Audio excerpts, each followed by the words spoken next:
এভাবেই স্বজন হারানোর কান্নায় ভেঙে পড়েছেন পরিবারের লোকজন। আর এই মর্মান্তিক ঘটনাটি ঘটেছে দক্ষিণ 24 পরগনার পাথর প্রতিমায়। সোমবার রাতে তৃণমূল বিধায়কের বাড়ির কাছেই একটি বাজি কারখানায় ভয়াবহ বিস্ফোরণ ঘটে। আর সেই বিস্ফোরণের জেরে মঙ্গলবার সকাল পর্যন্ত মৃতের সংখ্যা বেড়ে হয় 8 জন। এর মধ্যে মহিলার পাশাপাশি 4 জন শিশুও রয়েছে।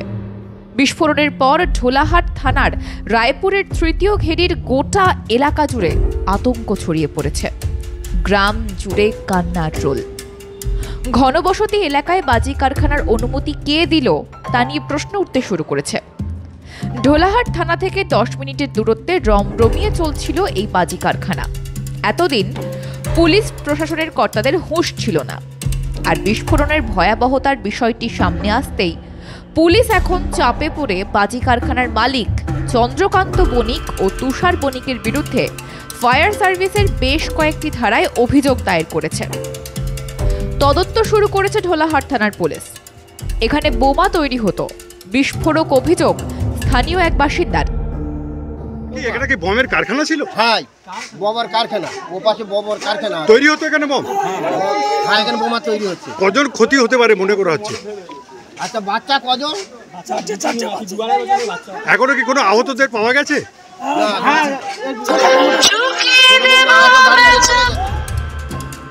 বিস্ফোরণের জেরে 4 জন শিশু সহ 8 জনের মৃত্যু হয়েছে বললেন স্থানীয় এক বাসিন্দা। নাথবউ, এরাও বোম বাঁধ, এরাও বাজি মারছিল?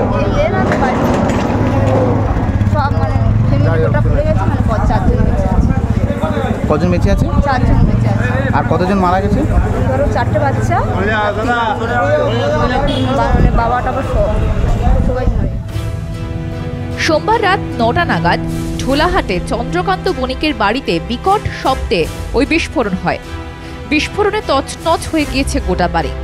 চন্দ্রকান্ত বণিকের বাড়িতে বাজি কারখানা ছিল বলে জানিয়েছেন স্থানীয়রা। ঘটনাস্থলে দমকল পৌঁছে আগুন নেভায়। ঘটনার পর থেকে পলাতক বণিক পরিবারের সদস্যরা। স্থানীয়রা জানিয়েছেন পুলিশ ও শাসক দলের মদতেই চলছিল বেআইনি বাজি কারখানা।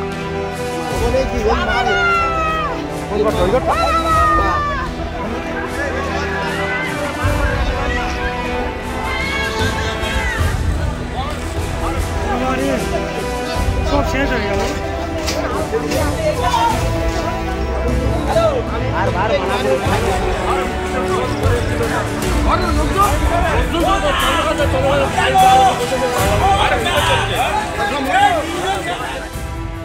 বাজি কারখানার অনুমতি ছিল, সাফাই দিলেন তৃণমূল বিধায়ক। বলি, কি ঘটনা ঘটেছিল বিধায়ক সাহেব, এই একসাথে 7 জনের প্রাণ গেল? ওদের এটা লাইসেন্স ছিল, মানে ওই সব এইসব তৈরি করার আর কি। ও বহুদিন থেকে ব্যবসা করতো আর কি। ওর একটা বাইরের একটা ঘর আছে, সেখানে মালপত্র সব তৈরি করে। বাড়িতে কিছু মালপত্র ছিল আর কি। এর কারণে কিভাবে করে আগুনের একটা স্পর্শ নিশ্চয়ই পেয়েছে। আর তারপরে ওখানে 2টো গ্যাস সিলিন্ডার ছিল। আগুন লেগে যাওয়ার পরে 2টো গ্যাস সিলিন্ডার বাস্ট হয়ে গেছে। বাস্ট হয়ে যাওয়ার পরে বিরাট শব্দ হয়েছে এবং ছাদটা একবারে পুড়ে গেছে এরকম বলা যেতে পারে। এবং তারপরে আগুনটা দ্রুত গতিতে চারদিকে ছড়িয়ে যাওয়ার ফলে দুজনেরই, একজন চন্দ্রকান্ত বণিক, তার স্ত্রী, তার বাবা, তার ঠাকুমা, তার 2 ছেলে, বাচ্চা ছেলে, আর তার ভাই তুষার, তার হচ্ছে যে 2টো ছেলে। এই 7 জন মানে অগ্নিদগ্ধ হয়ে মারা গেছে। আর তুষারের স্ত্রী ওই আহত অবস্থায় হসপিটালাইজ হয়েছে। একটা পরিবারের 11 জনের 7 জন আর একজন ওইখানকার অগ্নিদগ্ধ অবস্থায় হসপিটালাইজ হয়েছে। বিধায়ক সাহেব, পুলিশ কি জানতো না? দীর্ঘদিন ধরে বলছেন বাজি তৈরি হতো। এই ঘন জনবসতিপূর্ণ এলাকা, এখানটায় তো যে কোনো মুহূর্তে বিপদ ঘটতে পারে। এটা কি পুলিশ জানতো না? পুলিশের নজরে ছিল না? এটা বলতে পারছি না। মোটামুটি আমি জানি যে ওর একটা লাইসেন্স আছে, তার মধ্যে দিয়ে এই দেরি দিচ্ছেন না। ও বহুদিন থেকে কিন্তু ওই তৈরি করে। ও যেখানে তৈরি করে সেটা বাড়ি থেকে একটু দূরে।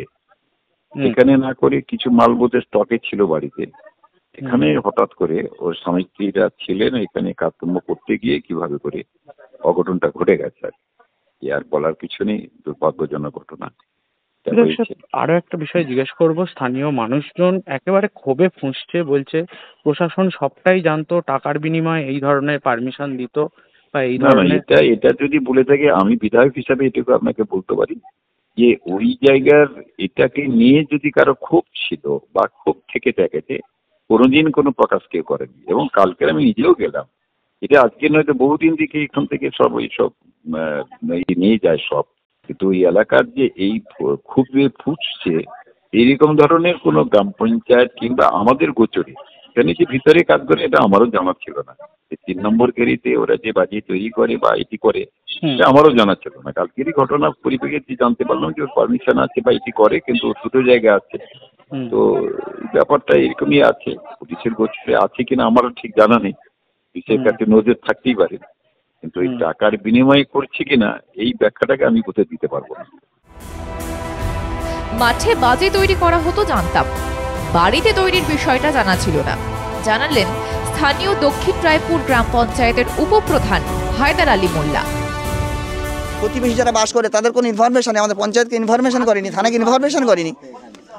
যদি ইনফরমেশন করতো নিঃসন্দেহে প্রশাসন কাজ করতো। এই যে এখানে হতো আপনারা জানতেন না? না, আমরা জানতাম মাঠে হতো, তাই মাঠে আছে, এই তো দেখে আসলাম মাঠেতে আছে। ব্যবসাটা অ্যাকচুয়াল তো মাঠের মাঝখানে, যেখানে জনবহুল নয়। এই যে বিরোধীরা অভিযোগ করছে আপনাদের শাসক দলের যারা আছে তাদের মদতে এই কারখানা চলছে। দেখুন, বিরোধীদের কাজ হচ্ছে তারা হাইলাইটে আসা, শাসক দলকে দোষারোপ করা, তাদের কাজ তো এটাই, তাদের কর্মই তারাই করছে। এই তো আরো বড় ধরনের হতো, আরো অন্যান্য বাড়িতে আগুন লাগতো, যে যা ঘটনা ঘটেছে বাড়ির মধ্যে এইভাবে। এই প্রতিবেশী যারা আছে তারাও তো জানতো, তারা তো আমাদেরকে অবগত করতে পারতো। প্রশাসন এখানে যায় না, ওয়াকিবহাল নয়, আমরাও লোকাল নেতৃত্ব আমরাও জানি না যে ধরনের কিছু ঘটছে। স্থানীয় মানুষজন বলছে প্রশাসন টাকার বিনিময়ে এইসব জিনিসগুলো করাতো। আজকে স্থানীয় মানুষ যারা বলছে মিথ্যা কথা বলছে, কিছু বলছে রাজনৈতিক মুনাফা লোটার জন্য, রাজনৈতিক স্বার্থ আছে এখানে। এটা কি তদন্ত করা উচিত? হ্যাঁ, আমি মনে হয় তদন্ত করা উচিত। কেন? তার বিরোধী যখন বলছে তখন আমরা তদন্ত পিছবো কেন? আমরা মাটি সরকারের দল, আমরা সঠিক পথে থাকি, তদন্ত হবে, আমাদের কোনো দায়বদ্ধ নেই এখানে। হবে কি আছে, যা আসে। কীভাবে চাইছেন এনআই তদন্ত হোক? এই শুনলাম একটু আগে একটা বলছে এরা, দিলীপ ঘোষ বলছে এরা তদন্ত হবে, দিলীপ চাচ্ছে হবে, আমাদের কোনো আপত্তি নেই, তদন্তের দিক থেকে কোনো আমাদের সমস্যা নেই। আপনারা লোকাল পঞ্চায়েত, আপনারা এটা কি দেখেছেন বা আগে কোনোদিন দেখেছেন এইভাবে চলতো বেআইনিভাবে বাজি কি আইনিভাবে বাজি? না, আইনিভাবে চলতো আমরা জানতাম বা শুনেছি, যেটা মাঠের মাঝখানে হতো, বাড়িতে যে এনেছে এটা আমাদের কাছে খবর ছিল না। এই ঘটনার জন্য পুলিশ প্রশাসনকে দায়ী করার পাশাপাশি এনআইএ তদন্তের দাবি জানালেন বিজেপি নেতা অশোক পুরকাইত। এনআইএ তদন্ত অবশ্যই হওয়া উচিত। তার আগে প্রাথমিক যে কাজটা, এলাকার মানুষ যে আতঙ্কিত, সেই আতঙ্ক দূর করতে গেলে এলাকায় এখনো যে ছড়িয়ে ছিটিয়ে এখানে যে বারুদ দেখছেন বা বোমা মজুদ রয়েছে, মেটেরিয়ালস রয়েছে, সেইগুলো এখনো পর্যন্ত ডিসপোজ করা হয়নি। তো সেই ডিসপোজাল টিম কোথায়? কালকে এখানকার লোকাল লোকেরা আগুন নেভানোর পরে অনেক পরে দমকল এসেছে, তার মানে প্রশাসনের তরফ থেকে কোনো রকম সাহায্য এলাকাবাসী পায়নি, এটা একেবারে প্রমাণিত।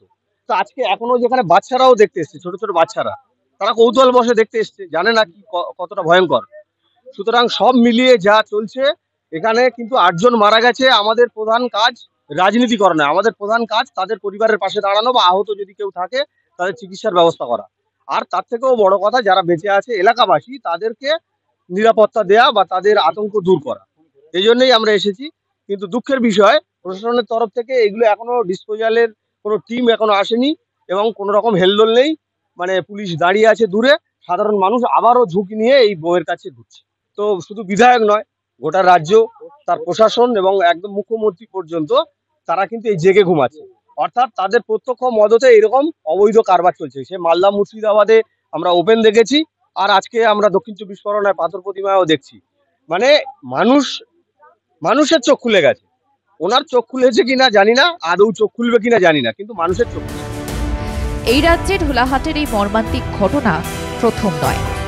এর আগেও মমতার সরকারের আমলে বারবার বিস্ফোরণের শব্দে কেঁপে উঠেছে বাংলা। রাজ্যবাসীর রক্তে ভিজেছে বাংলার মাটি, বারুদের গন্ধে ভরে উঠেছে বাংলার বাতাস। এর আগেও মুর্শিদাবাদ, দত্তপুকুর, এগরা সহ একাধিক জায়গায় বিস্ফোরণে খালি হয়েছে অনেক মায়ের কোল। মুছেছে অনেক সিঁথির সিঁদুর। কেউ আবার সন্তান হারানোর শোক বুকে বয়ে বেড়াচ্ছেন। বাদ যায়নি শিশুরাও। বল ভেবে খেলতে খেলতে বোমা ফেটে শিশু মৃত্যু ও ঘায়েল হওয়ার ঘটনার সাক্ষী থেকেছেন রাজ্যবাসী। তবে এত কিছুর পরও থামেনি বিস্ফোরণের আওয়াজ। রাজ্যের একের পর এক প্রান্ত থেকে ভেসে আসছে বোমা ফাটার আওয়াজ। আর সেই তালিকায় নতুন নাম সংযোজিত হলো এই ঝোলাহাট। কবে থামবে এই মৃত্যু মিছিল? প্রশ্ন রাজ্যবাসীর। ব্যুরো রিপোর্ট, মাধ্যম।